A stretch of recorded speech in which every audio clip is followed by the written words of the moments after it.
Yo, welcome to another rendition of the Hawk Session podcast with Quality. I'm Tone. How y'all feeling? It's good, y'all, man. Today, for this segment right here, what we are talking about, coming down to it, is that why. That why, necessarily for why you get up in the morning, doing what you gotta do to support your family, your friends, to bring value to yourself, to bring yourself to the next level, necessarily of explaining of and understanding why. What is it like? What necessarily is your what is the grind? Like what's the point? What's really the point of anything? I think a lot of people necessarily don't. They have necessarily a goal for it, a goal for anything, but they really necessarily don't have a legit why of why they do things. And for starters, I think for a why, I mean, of course it starts with yourself, but then it goes out to other things to push you into a further aspects. What you think about it, Tom? Finding your why is very important in showing your real determination to do what you really want to do. I sent you a picture earlier of one of our friends. So me and Mr. Shaw here, Mr. Quality here, get up at 5:17 in the morning. Well, why 5:17? Well, we really don't want to get up at 5:15. We really don't want to get up at 5:20. Yeah. Let's get up at 5:17. You know, it's random. It's a random time where you can't say, let me snooze for 5 more minutes, because 5 more minutes is going to be an awkward time as well. So that snooze button is not there. So we do that, and I put it on Snapchat where one of our friends, she was like, hey, like what's y'all are the kings, like y'all are really doing this. And I was like, it's the 3Ds: determination, what did I say? It's determination, dedication, and discipline. Yeah. There it goes, 3Ds. So it's so the why is very important, because once you find your why, it's going to take you to that 120%. Yeah, most definitely. It's going to take you to that 120. Yeah. It's going to take you past okay, I'm about to do the minimum of what my coach say, and to, alright, so you say do this, alright, let me see what I can do for myself to do this. Going into it, of the aspect of why, again, like I said before, it starts with yourself. If you're not going to do it for yourself, then you're not necessarily, it's not that important to you. It's not that important to you to go through. It's not that important to get up. It's not that important to you to finish what you had set for yourself. And the other things outside of it, you know, is always something to always look at. But I feel that since it's necessarily you in particular, of what you technically want to change, I think that it has to go from the root of, there has to be a reason of again, why. I'm trying to not say why all the time, but it is the why. I mean, you have to understand that it's a rooted thing of, I want to get better. I don't know what the hell it was. That was a remote, actually. But yeah, it's a rooted thing. Like, you have to go through and fully understand that why is like pretty much a very important gesture of going through things. And if the other things outside of yourself, like your mother, like your friends, like you wanting to go to a different neighborhood, you wanting to get more money, like I feel like that's more of an outside thing, because they're not necessarily things about you. They're things that are connected to you that will give you more drive, you know. And going for any type of why, it has to be big enough to a point where it's not even every day, but that's the point of when you have something planned, you're gonna do it no matter what. you're not like, no matter what happens, this is the plan. This is the plan for yourself or whoever is with you, and discussing of, yes, why we're doing this, how we're doing this, to get to the other side of what you're looking for when it comes to it. So what's your why for everything you do? My why for everything that I do is mostly... And another question is, so on top of this, is it for yourself or is it for others? Are you being selfish with it or are you being selfless with it? Well, for the first one, you know, my why is self-improvement. It's always about self-improvement me, because I don't like, as a lion, again, I have to prove my beast. I have to prove that I'm moving, that I'm going somewhere. I don't see the point. I've never enjoyed thinking to myself, you being in the same position like a job for so many years and you're not moving up in the food chain. I've never understood that, ever. Even if you CEO, if you a CEO for a business, you've been that way for 20 years. My next thing is, why haven't you grown another business? That would always be my question. I've always wanted to get to the next level because there's just something in me that wants to just see the best in me. I don't know what that is. I'm very curious to what that is and how that goes. There's an aspect in my mind where I believe that all of us have a very godly aspect, and we're put in one. I believe that the majority of us, I'm not even gonna say majority of us, all of us are in some type of way are born clean slate in a great way, and relatively on a perfect level. It's just that as we grow and we get developed from other things, we slightly become imperfect. And I think in a certain way we become imperfect to come back to a perfect standpoint of us being godly and getting to our highest point that we can possibly be. And that again is with knowledge and going through, and it being just for myself. It is just for myself for a certain extent, but then again it's also not, because I am thinking about, if I have kids, I'm thinking about my children's children, I'm thinking about my friends, I'm thinking about when I'm always thinking about that rainy day, to be honest with you, because he's the realest. There's always a friend always told me that there's always a rainy day coming. Regardless of what you think about things, there's always a rainy day coming. There's always a storm coming. And I always want to be prepared for that storm, whether it's an injury, whether it's money problems, whether it's health problems, whether it's a death. Like, I want to be prepared. I know it's going to be difficult going through, but I want to be ready to go through whatever I have to get through. And I want everybody that is with me to know that if things don't go well their way, I may be able to help, and I'm able to, you know, take the initiative to be with them. What about you, Tom? You think, is it for you, and who you doing it for? You think it's you more selfish, selfless? For me, it's more selfless. For me, growing up without my father, and then coming to where in high school he's reading my name in the newspaper and stuff like that. Now he wants to get in touch with me.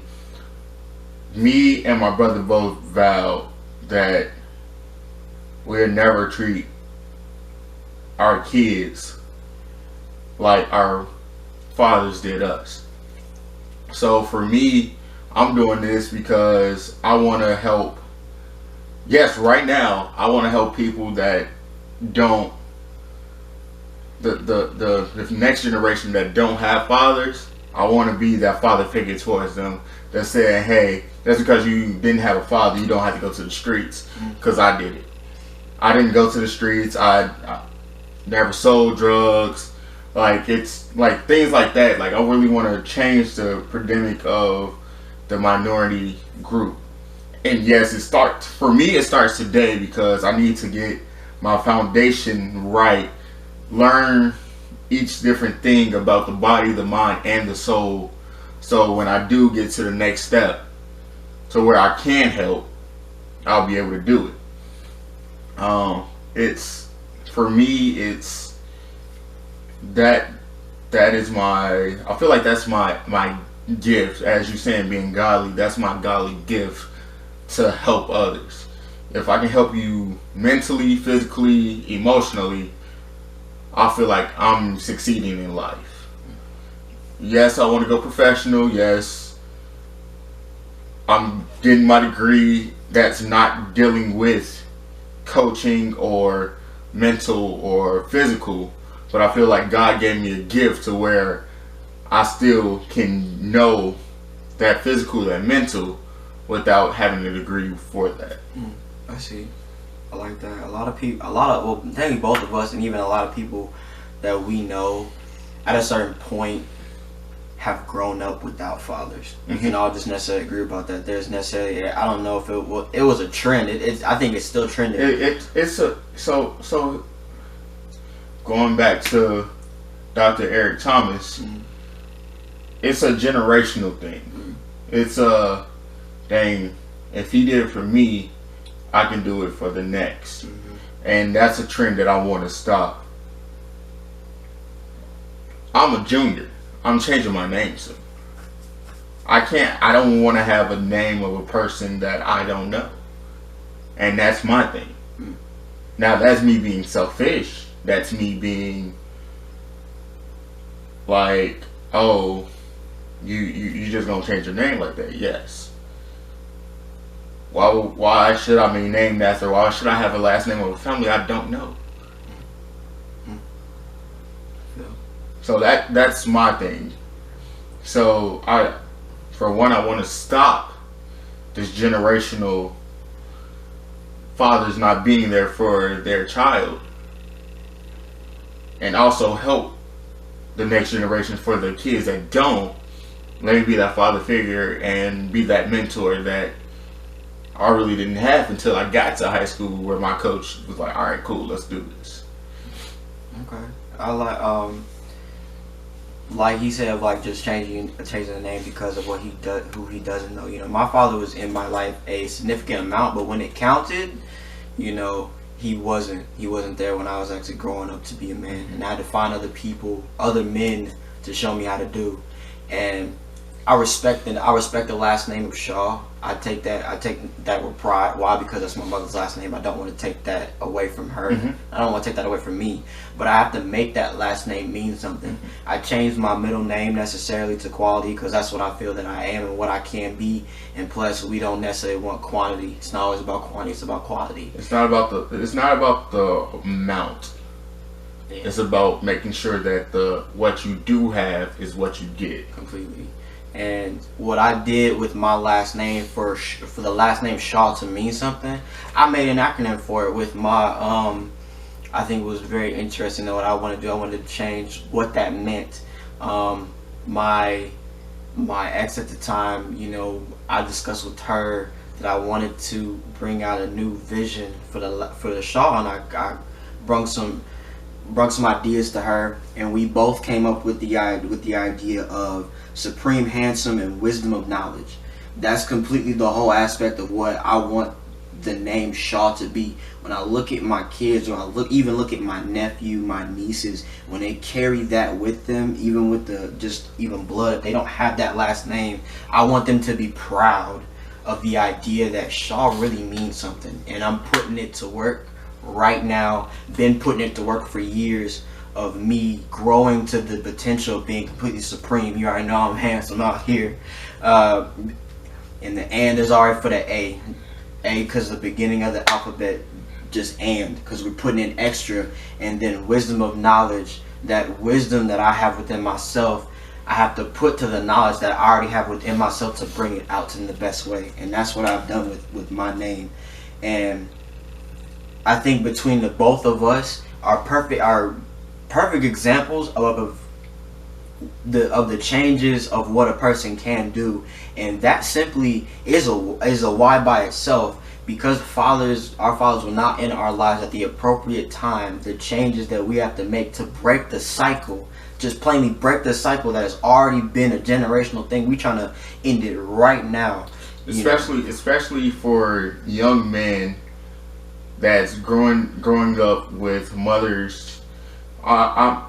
It's funny because there's a saying that women cannot grow a man. And my mother grew 2 men to be very successful.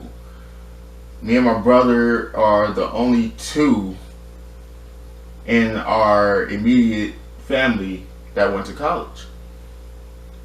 I am the only one that's an athlete.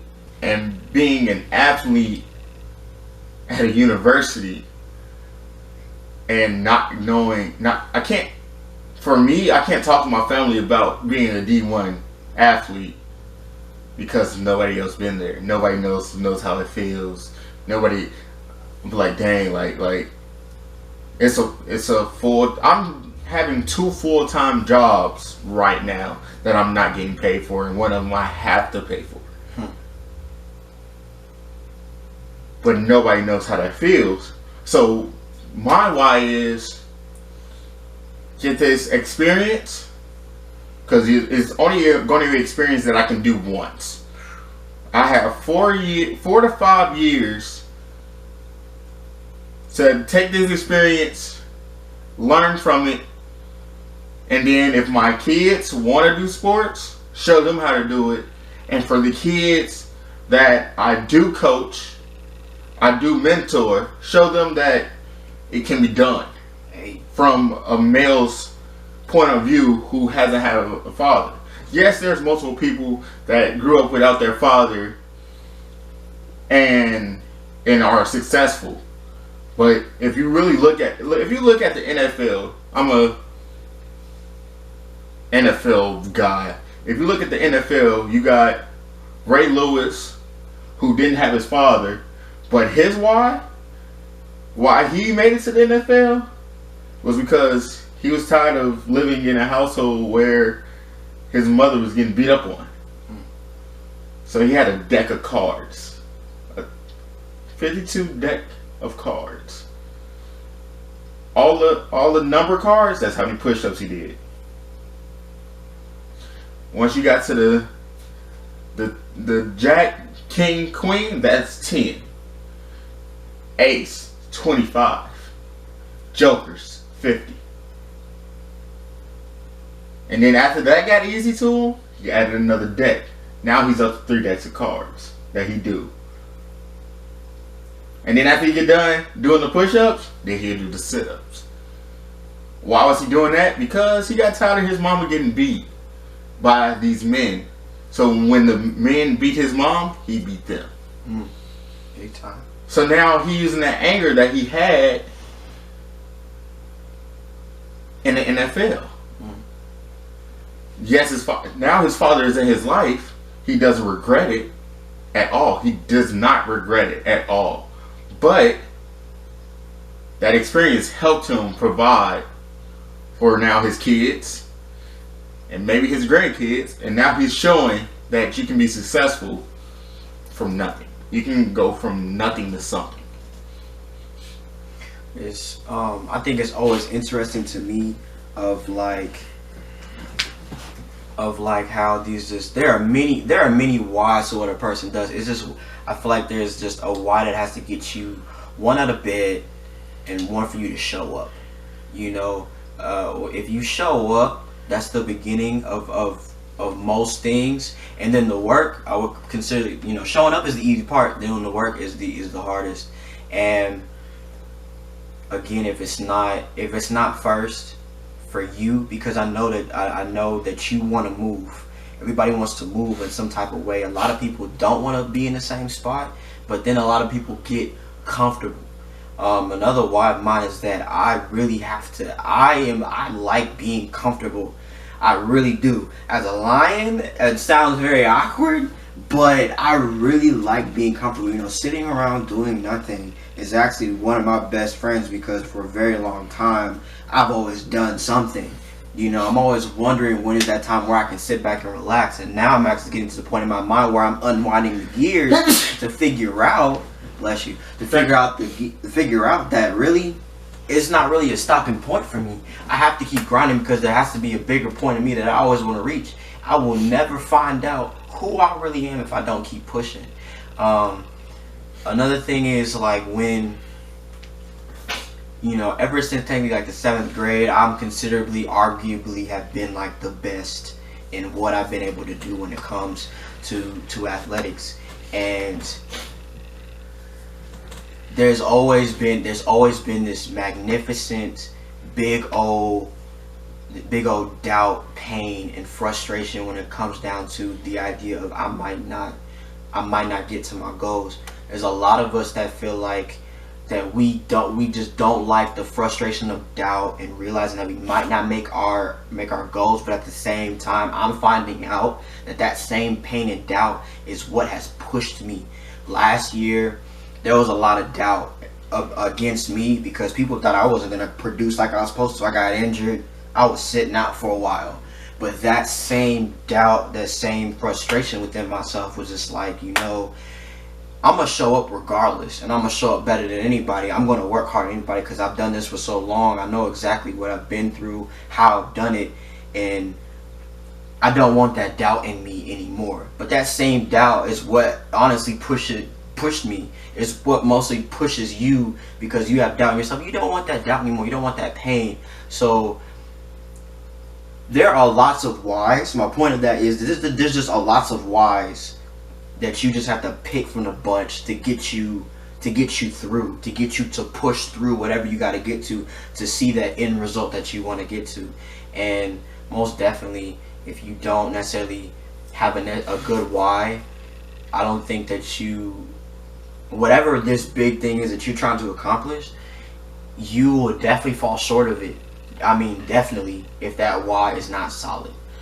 For definitely of not even, has to be something of a reminder every time you get up in the morning. Wake yourself up, like get yourself like immediately like train yourself to get out of it. So if it's something that you really want, you don't need an alarm clock. Hey, if it's really something that you really want, you don't need an alarm clock. Big time. If you want breakfast, you're gonna wake up for some breakfast. Oh, my mom's cooking breakfast. And you're gonna get up and go get breakfast. So if it's something that you want, you're gonna wake up for it. Right. So for it's funny that you said that you like feeling comfortable. Mm-hmm. I'm the total opposite. Me feeling uncomfortable makes me comfortable. Hey, whoa. We got those people out there too. That's a different ball game. For me to be uncomfortable, it makes me comfortable because that means I'm working. That means I'm doing something. Now when I'm asleep, I want to be comfortable. But when I'm working, uncomfortable. Mm. Now if I'm uncomfortable, yes, I don't want to do it. Yes, it's painful. Yes, I want to quit. But that quit gives me that grit. Grinding, baby. That grit. And we all know how grits are. They hot. You gotta they help you prepare for when you touch some grits, because if you're not careful, they will burn you. Hold on. And then another thing about grits, they stay hot for a while. For a while, bro. They don't cool off for a while. Man. So it's so me being uncomfortable.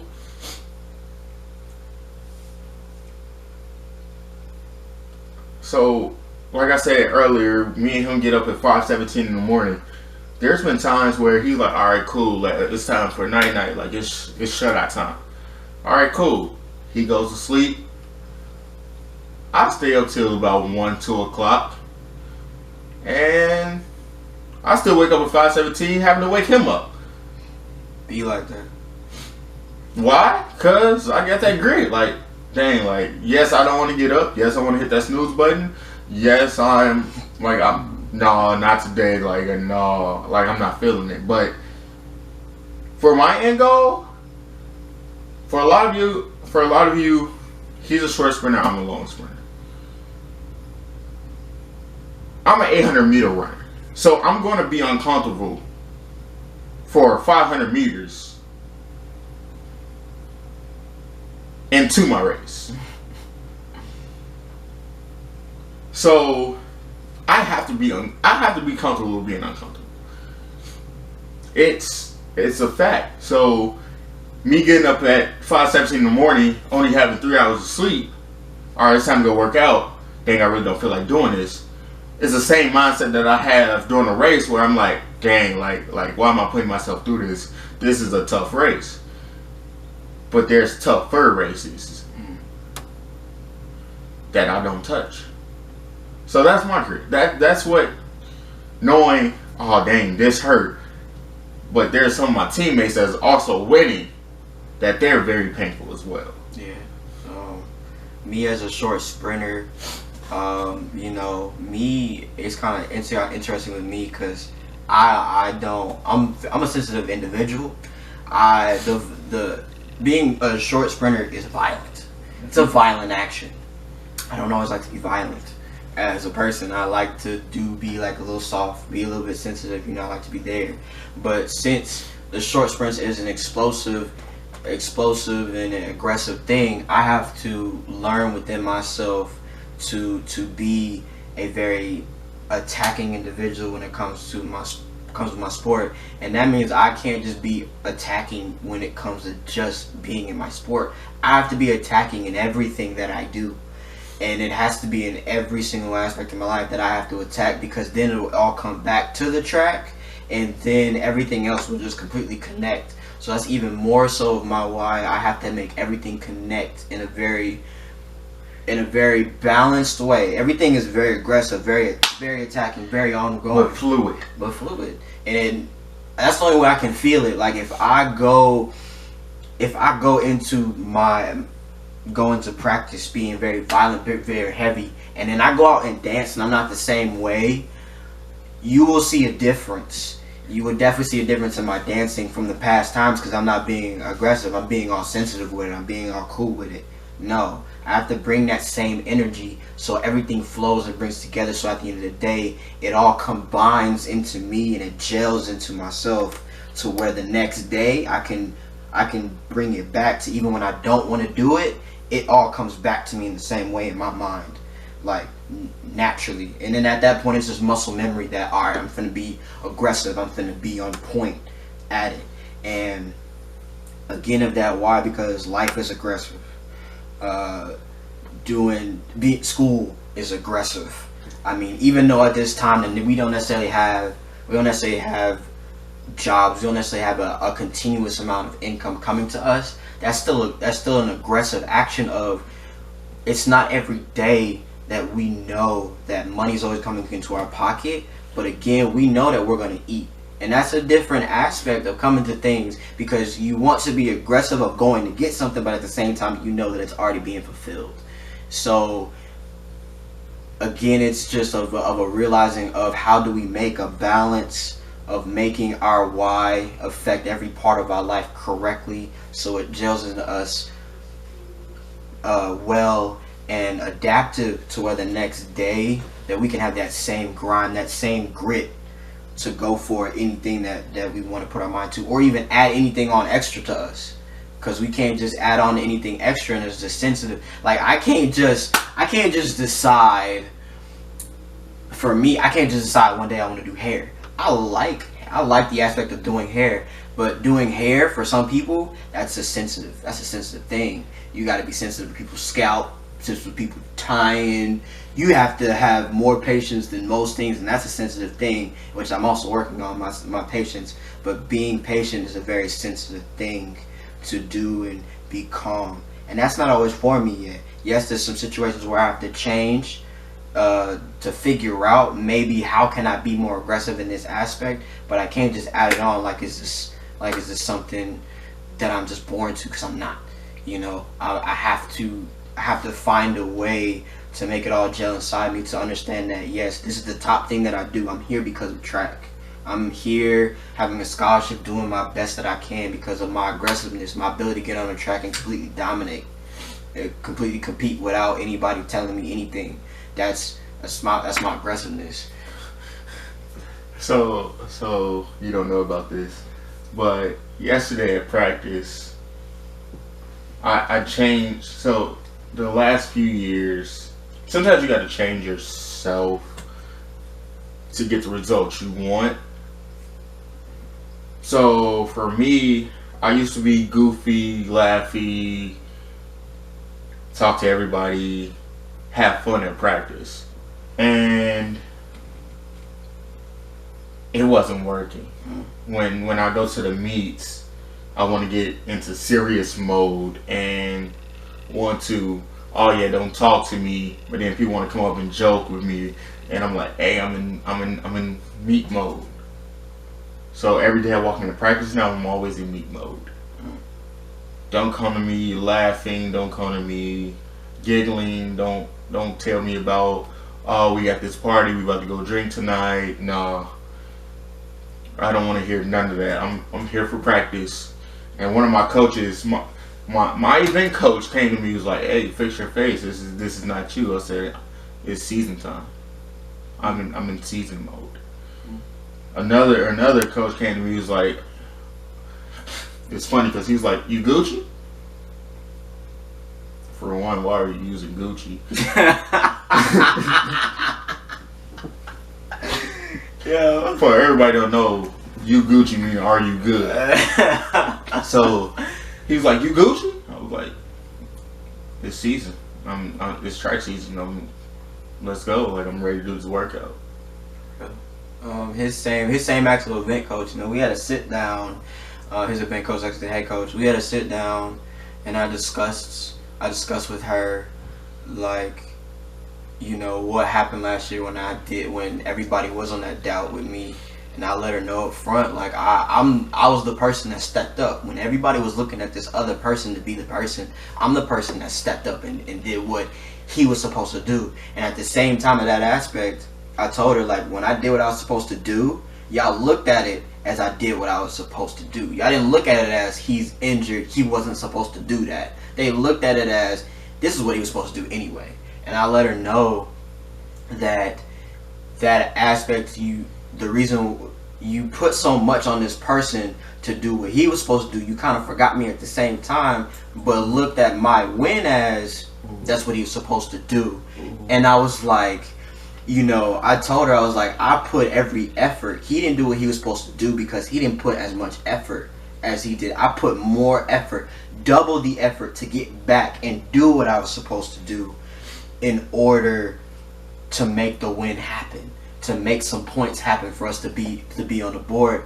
And I asked her this year, another why of mine, what would you like from me this year? And she told me that, I told her I didn't necessarily like being a leader as a Lion. I don't necessarily like being a leader, but I asked her, what would you like from me this year? And she told me flat out, I would like you to bring your best every day. Now, my best every day, it's not laughing, it's not joking. In my event, when I'm on that track, there is no laughing, there is no joking. Maybe a little bit before, because I'm getting to know my crew, I'm getting to know who I'm finna face, always getting the handshake. But when my event starts, there's no joking, there's no laughter. We have to be serious going through the line, and I have to be just as serious as I am going through the motion of my race, just as I am in practice. So I try my best. Yes, every once in a while I hit a joke, I hit a laugh, but majority of the time I have to stay focused, because at that same point, if I start joking and clowning around like the person that didn't do what he was supposed to do last year when I did what I was supposed to do like he did, then that might rub off on me, and I may not be able to produce like I'm supposed to do at the same time. Or even when I am injured, I may not be able to bring it back like I'm supposed to.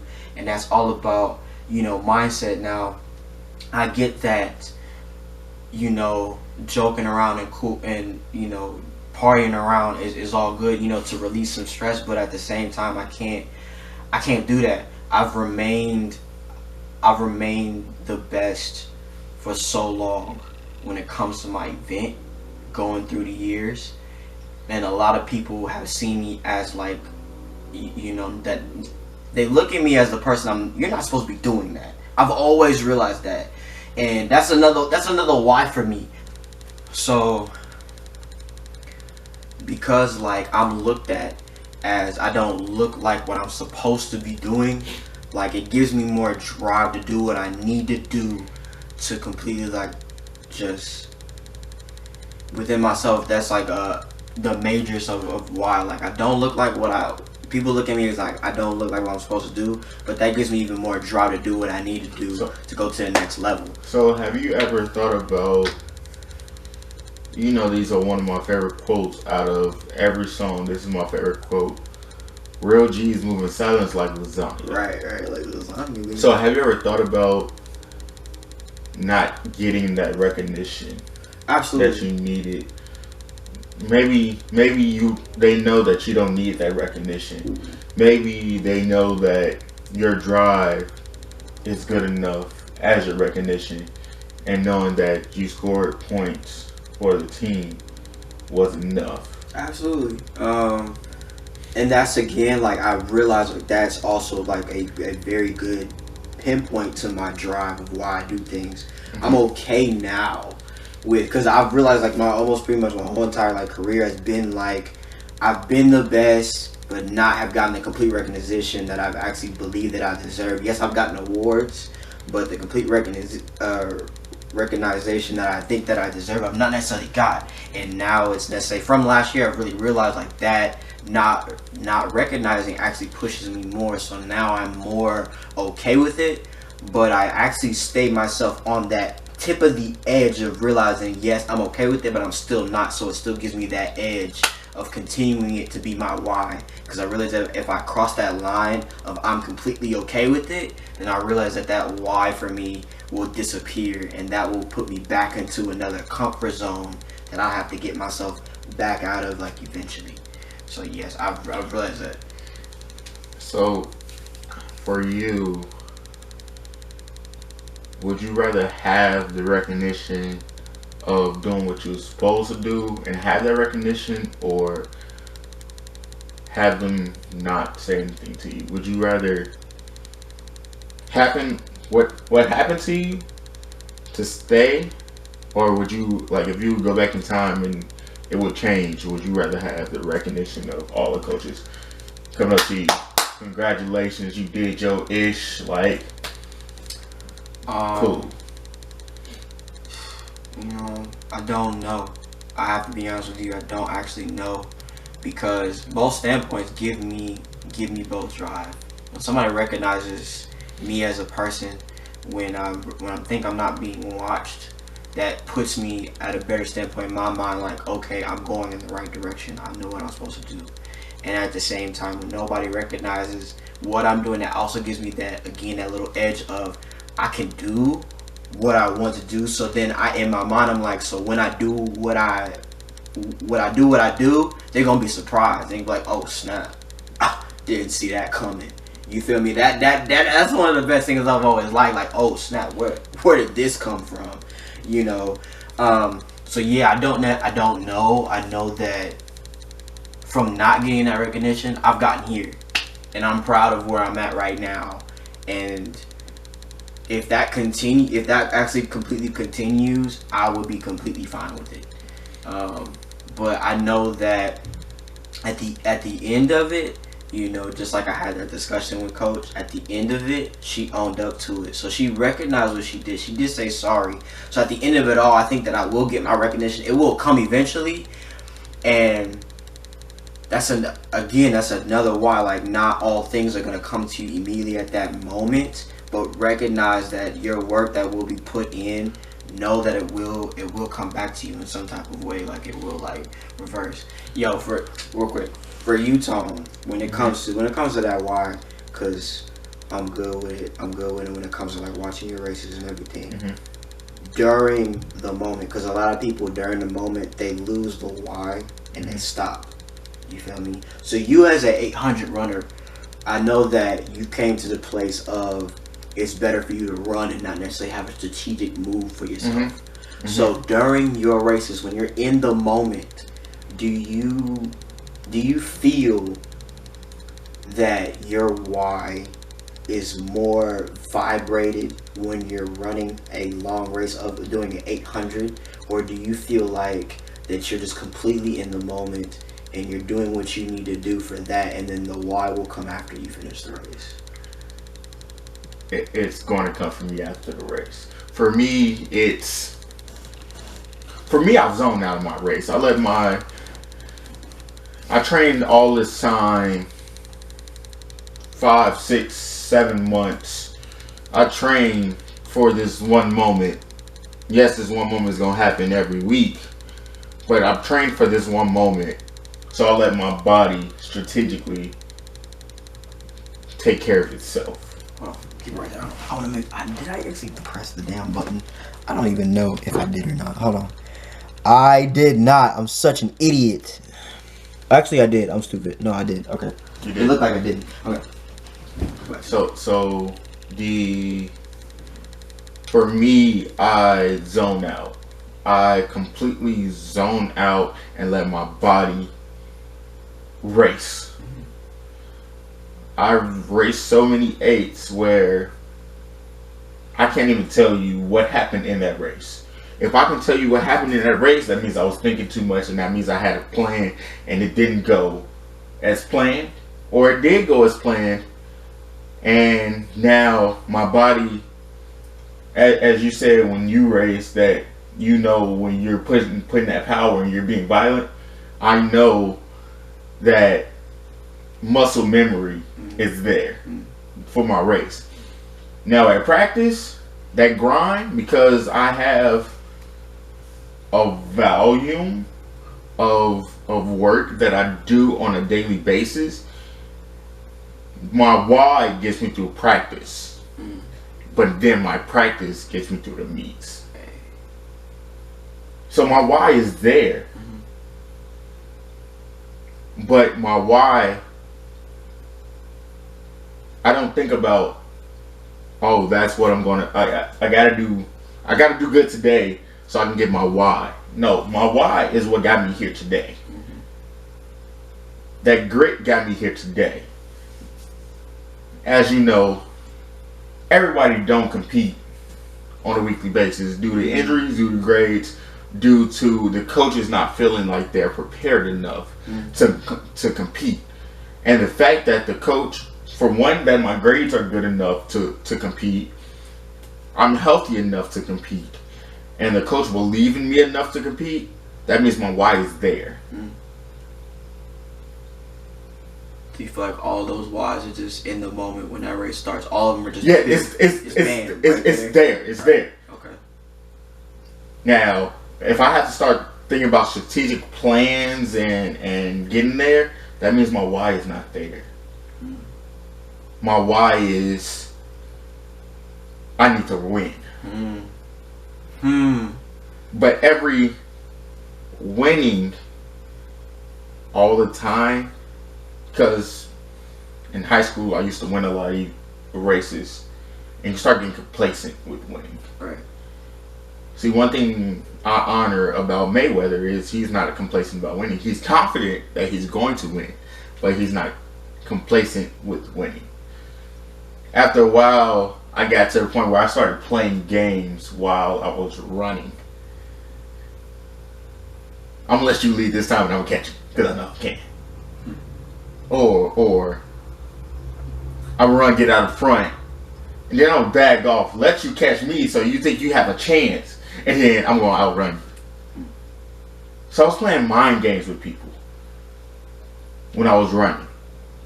That now I'm at the next level. I'm like, dang, this is not gonna work. Like, my mind games is not working. And now it's all about racing. And my strategy is gonna get me through the race. So long as I have my strategy. A day after the meet, all right, coach, what do you see? What did you see me do wrong? All right, cool. What do I need to do to fix it? All right, so what we gonna do at practice for me to fix it? Because practice makes permanent.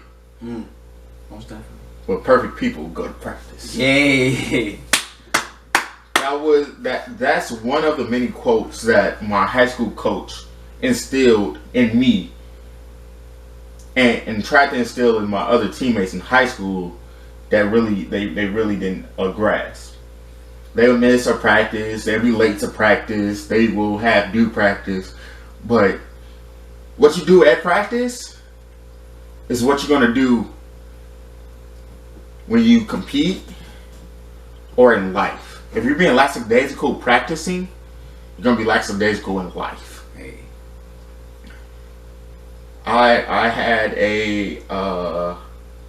a meeting. I'm a part of the Leadership Academy, and it shows you not just about being a student athlete, but it's about being a student athlete getting prepared for the real world, because athletics is not going to be there for the rest of your life. So one of the guys were a collegiate runner. So as soon as they say he was a collegiate runner, I instantly tuned in, because track is life for me. And he said that he got a job because he was a student athlete. No internships, no referrals, no like nothing. He went into a job interview. They said, "What experience do you have?" And he's like, "I don't have any, but I'm a student athlete." It was like, "Okay, you're hired." And because he loves that competing edge within him, and that practicing, that practice makes perfect. I mean, practice makes permanent.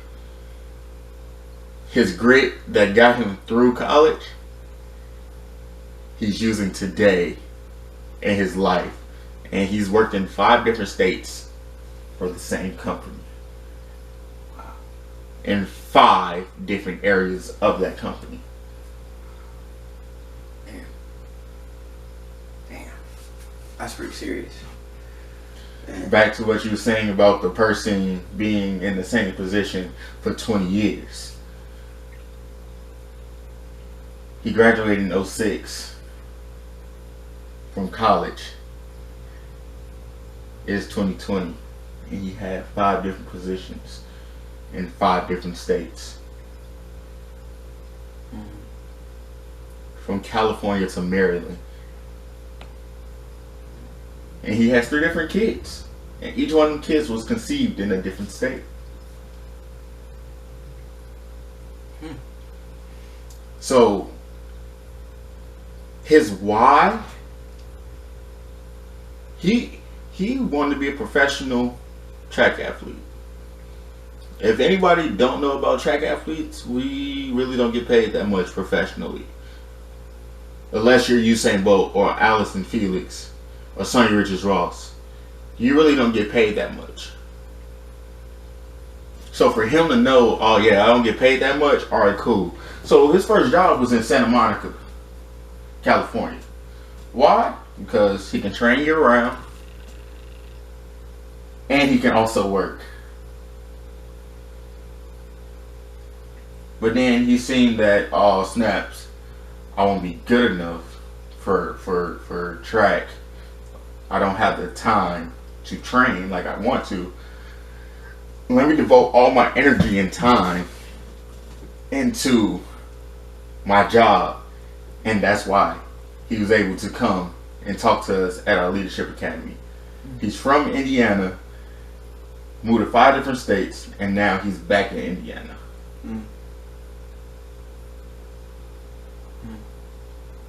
Okay. So that why should start at practice, because practice makes permanent. But perfect people go to practice and practice what they do. I got nothing else from that, because he pretty much, that's his whole like a full story, I mean, about a person's life of just, I mean, that explains a lot when it comes to decision making about life. But in a basic standpoint, when it came to athletics, that was the whole, the base, the foundation, in order for him to rise up to the occasion for his job to be in different places. So I mean, that's a well perfect example of if he didn't have a why, he probably would have not been able. If he didn't have a why of thinking when it came to life, period, I don't even think he probably even made that switch. He probably would have even thought about doing just track himself. But because of that why of him actually thinking about life in general, making the absolute switch from doing track and a job to just doing a job for him to be able to go around for everything. So that's really dope, man. And back on that aspect of winning, you get said earlier, complacent. When winning, you get complacent. There is don't take losing as a loss. Take it as an experience, that a learning experience that you can learn from. Your why is going to help you succeed in life, but you got to have learning experiences to be able to learn why you have that why. Why do you even have grit? If you lose and quit, you don't have that why and you don't have that grit. Especially when things get hard.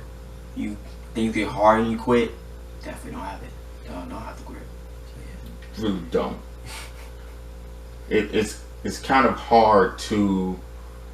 It's kind of hard for people to understand that being uncomfortable is okay, and being uncomfortable that being comfortable is not okay, and being comfortable is okay.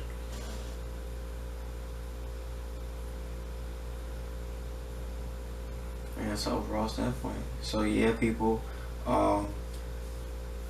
when it came to us talking about this today for this segment, again, it's about getting the gears rolling to understand why you are doing what you were doing.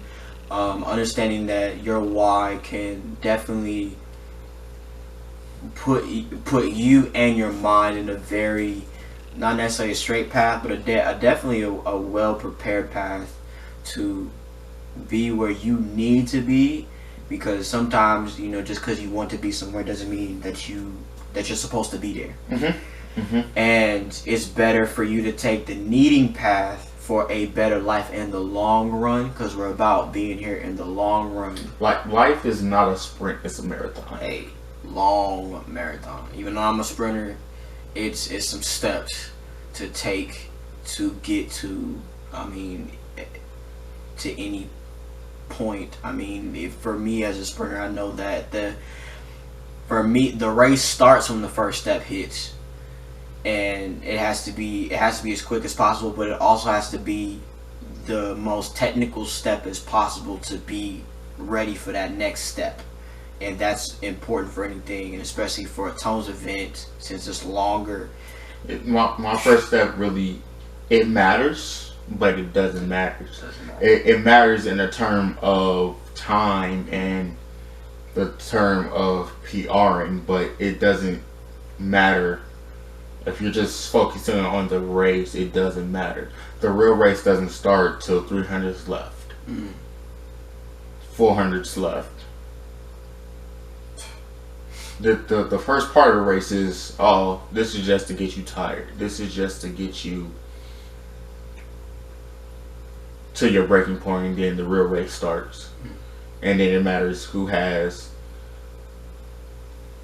the training, the grit, and the knowledge to get you through the race. In mine, I just have to say that, as a sprinter, for when it comes to being that why at the end of the race, sometimes that's the only thing left to really get you from not breaking. Literally. Because even when things are at the toughest point, when we're right here at the line at the same time, it could be anything. It could easily be a step, an arm, a head movement. It could be a tightness. But that why of whatever it is, the tightness, the leg, the arm, the neck, could be the reason of winning and losing. And don't misconstrue what we're saying because we're talking about track. That's because we're both track athletes, and this is something that we've both been doing. I've been doing for the last 7-8 years. He's been doing for the last 10-11 years. Actually 7. Actually, pretty much it's 7. It's my 8th. It's like my 8th 8th year. year. Yeah. So okay. we're on the same base. So it's pretty much for us. This is all we know. Now, yes, it's you can put any of these terms that we're talking about into football, basketball, volleyball, cheerleading, cycling, whatever. Most definitely.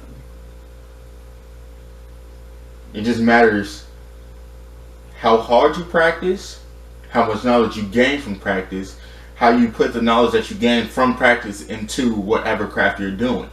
Even painting. If you practice how to paint, of course you're gonna be a great painter. One of our quotes is "Be phenomenal, be forgotten." Yeah. What are you gonna do? What are you gonna do in your life to be unforgettable? Hey. What are you doing for your girlfriend so just in case y'all break up, that she doesn't forget about you? Well, my ex did this. What are you doing for your friends where when you and your friends stop being friends, they call you a year later, hey, how you doing? Be phenomenal, be forgotten. Do the extra, do the little things. The little things matter. And your why is going to help you find out what those little things are. Most definitely. If the why is not big enough, then you're not going to be more concerned about those little things that come along. You're going to be worried about these big, what will I have to say, like little things make big things happen, for one, and big things can't happen without the little things included. Like when it comes to anything, one little misconstrue cannot make something work. It's that when coach came to us outdoor and when we was doing conditioning and came to us and said that 1 degree. If you're supposed to be going from LA to Boston and you're off by 1 degree, you're go to a whole different area. Yes, 1 degree right now doesn't seem like a lot, but in the terms of geography, if you off by 1 degree and going for a long time and you never find your way back, that 1 degree would take you to a whole different destination. So make sure that you do all the little things. 0.01 of a second can win a race. Always do the little things to make sure that you're staying true to your target. And yes, I just said that the guy really wanted to be an Olympian for track and field, but he chose to work a corporate position where he's making more money than he would have ever made running track, because he would have had to run track and also have a job. So there is, ladies and gentlemen, the Hawk Session. That why, please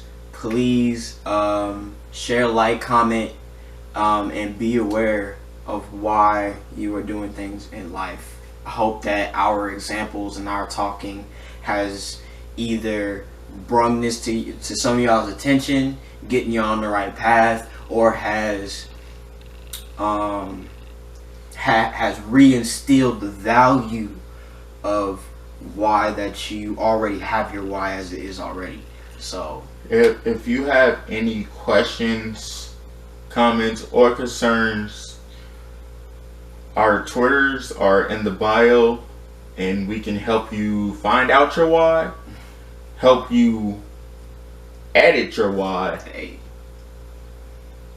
or help you find out that your why should be different, and help you with that. We're not just here to speak to you and disappear. We're here for your help. We're here for it. Yeah. And the best thing I would say, if you're a bit confused on anything, I think the best way to start, because the best way to start for me was, what do I want to change? Yeah. Your why will help you change anything. Yeah.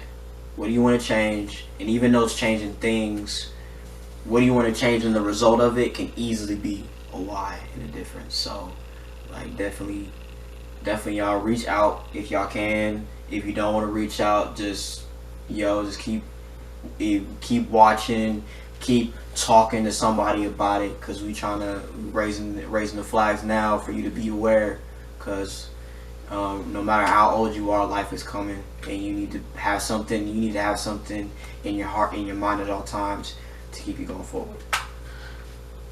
Thank you for watching this rendition of the Hawk Session podcast with tone and quality. Doses.